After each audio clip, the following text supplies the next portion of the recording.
Hello guys, welcome to my channel.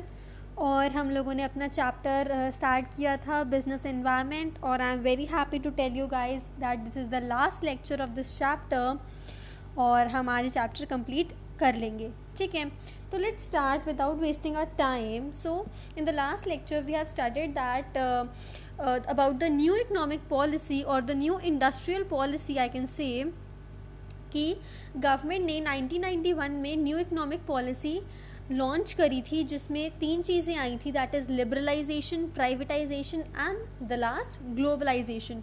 एक बार मैं आपको रिवाइज़ करवा देती हूँ। लिबरलाइजेशन मतलब जो लिबरलाइज कर देना, दैट मीन्स जितने भी रिस्ट्रिक्शंस पहले बिजनेस पे लगाई गई थी वो उन रिस्ट्रिक्शंस को हटा देना, उनको लिबरलाइज कर देना। ठीक है, प्राइवेटाइजेशन में हमने पढ़ा था कि प्राइवेटाइज मतलब जितना भी सेक्टर पब्लिक सेक्टर है उसका कुछ पार्ट प्राइवेटाइज कर देना, प्राइवेट सेक्टर को ओनरशिप और मैनेजमेंट ट्रांसफ़र कर देना। And the last we have studied about the globalisation. Globalise economy को एज अ सिंगल इकोनॉमी बनाना, जहाँ पे हम एक्सपोर्ट और इम्पोर्ट करते हैं, ट्रेडिंग करते हैं बिटवीन द कंट्रीज़।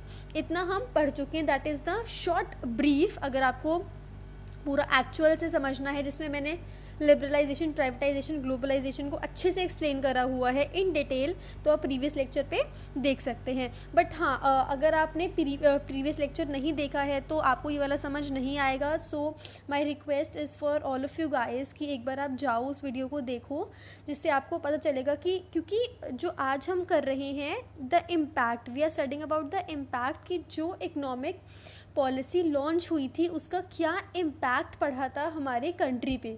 तो अगर आपको पता ही नहीं है वो इकोनॉमिक पॉलिसी, तो आप इम्पैक्ट भी नहीं समझ पाओगे। ठीक है, सो माय रिक्वेस्ट इज़ एक बार आप देख लो, उसे डिटेल में समझ लो, और फिर आप ये लेक्चर देखो, जिसमें आज हम पढ़ेंगे the impact of government policy changes on the business and industry.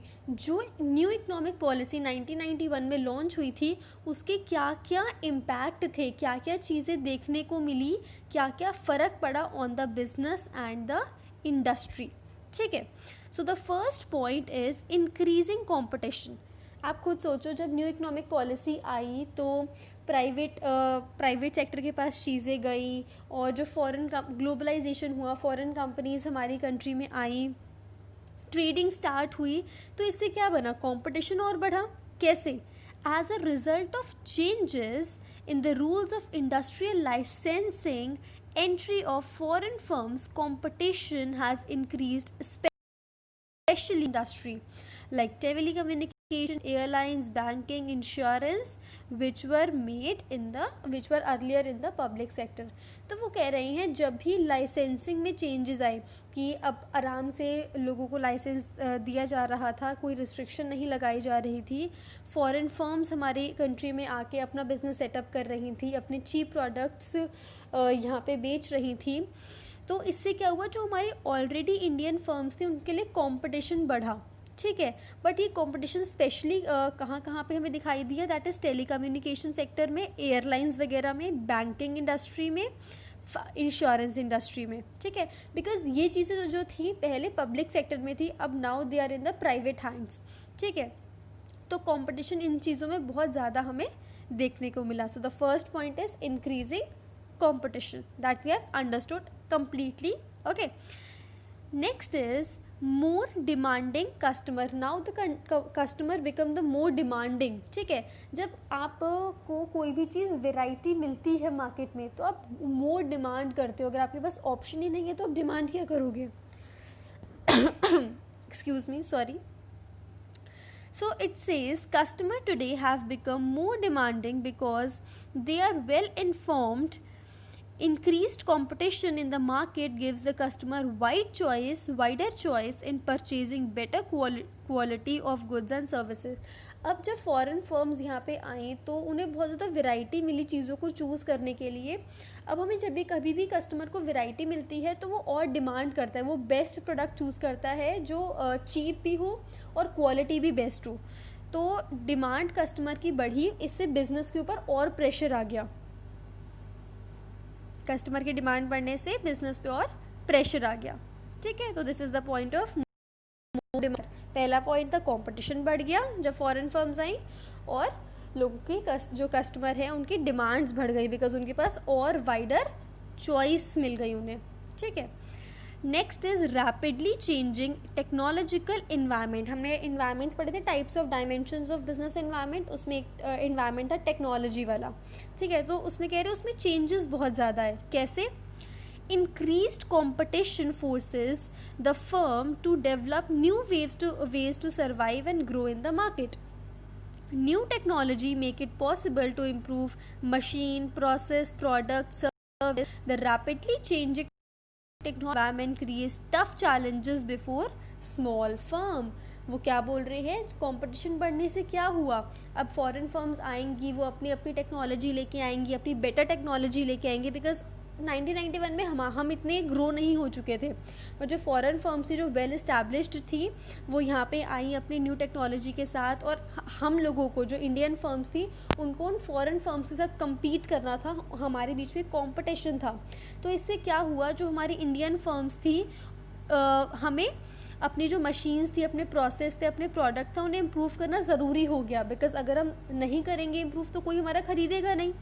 So the changes in the in technological environments create tough challenges before the smaller firms. तो इसलिए बहुत ज़रूरी हो गया for the Indian firms to for the technology, okay, तो उन्हें new develop करनी पड़ी टेक्नोलॉजी, ठीक है।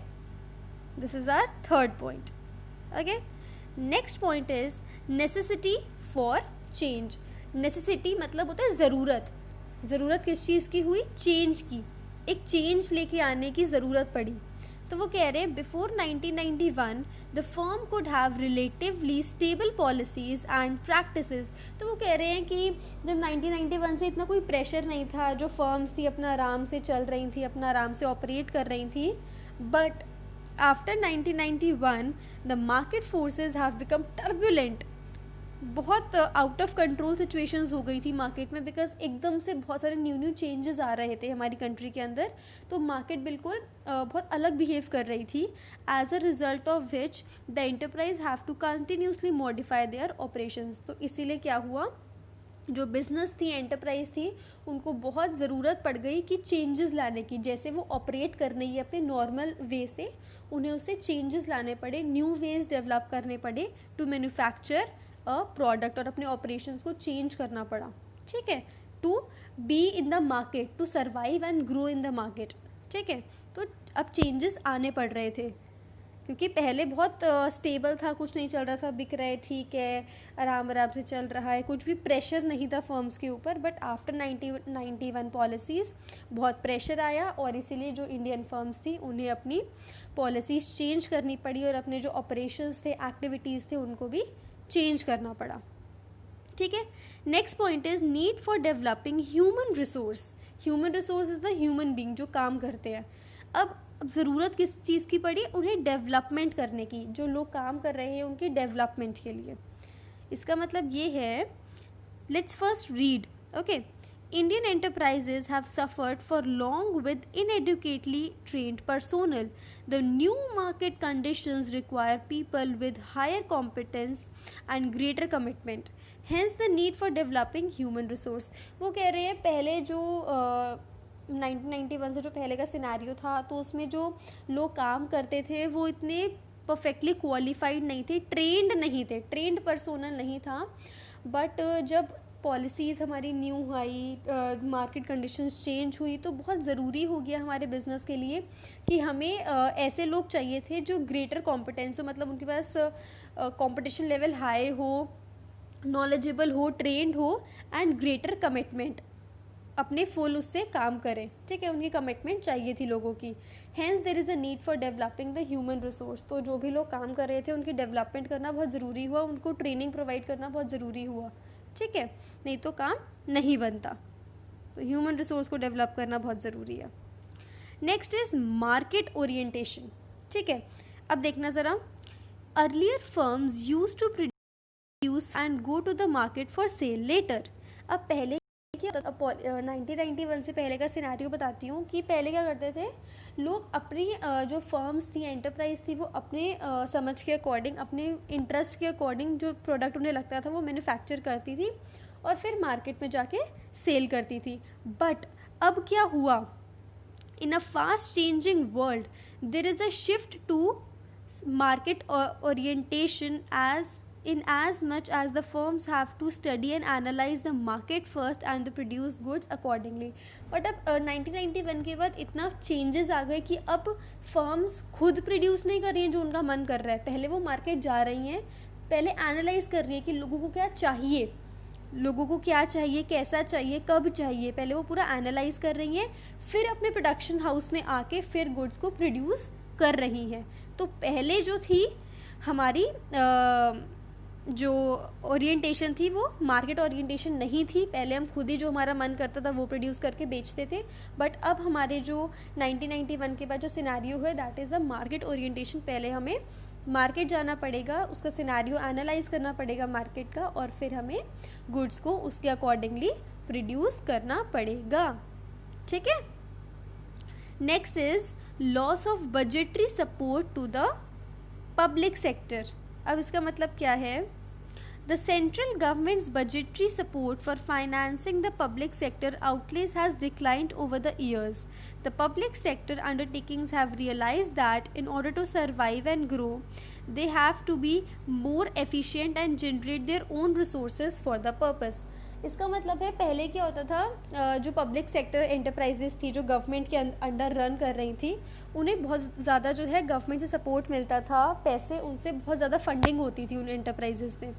बट अब क्या हुआ, 1991 की पॉलिसीज़ के बाद उन्होंने जो पब्लिक सेक्टर जो गवर्नमेंट है उसने सपोर्ट करना कम कर दिया.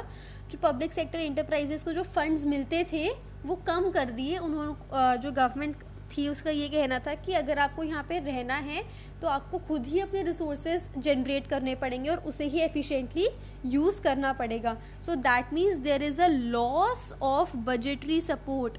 जो सपोर्ट पब्लिक सेक्टर को मिलता था उसका लॉस हो गया. बजटरी सपोर्ट मतलब जो पैसे के संबंधित जो चीज़ें सपोर्ट मिलता था पब्लिक सेक्टर को वो लॉस हो गया, वो चला गया. अब वो उसे नहीं मिलता है पब्लिक सेक्टर को इतना सपोर्ट फ्रॉम द गवर्नमेंट. ठीक है, इतनी अच्छी फंडिंग नहीं मिलती है. सो ये स्मॉल पॉइंट्स फटाफट से हमने कर लिए and this completes your chapter. एक बार क्विक रिविजन कर लेते हैं. पहला क्या है, कंपटीशन बढ़ गया. ऑब्वियसली जब पॉलिसीज़ आएंगी, फॉरेन फर्म्स आएंगी, लाइसेंसिंग में चेंजेस आएंगी, रिस्ट्रिक्शंस हटा दी जाएंगी, तो ऑब्वियसली कंपटीशन बढ़ेगा ही बढ़ेगा. नेक्स्ट, जब कंपटीशन बढ़ा, वाइडर चॉइस मिली कस्टमर्स को और जो हमारे कस्टमर हैं उनकी डिमांड्स भी इंक्रीज़ हुई. Next is rapidly changing technology. Technology में बहुत चेंजेस आए, न्यू वेज हमें डेवलप करने पड़े टेक्नोलॉजी में, जिससे हम अपने प्रोडक्ट को और बेटर प्रोड्यूस कर सकते हैं. Next is necessity for change.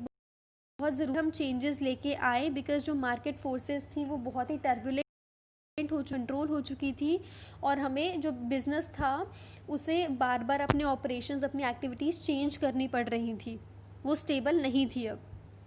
Next is need for developing human resource. जो भी लोग काम करते थे, पर्सोनल मतलब जो स्टाफ मेंबर काम करते थे, पहले वो ट्रेंड नहीं थे, बट आफ्टर दिस पॉलिसीज़ हम जो एंटरप्राइज थे उन्हें ऐसे लोग चाहिए थे जो बहुत ट्रेंड हो, नॉलेजेबल हो और कमिटेड हो.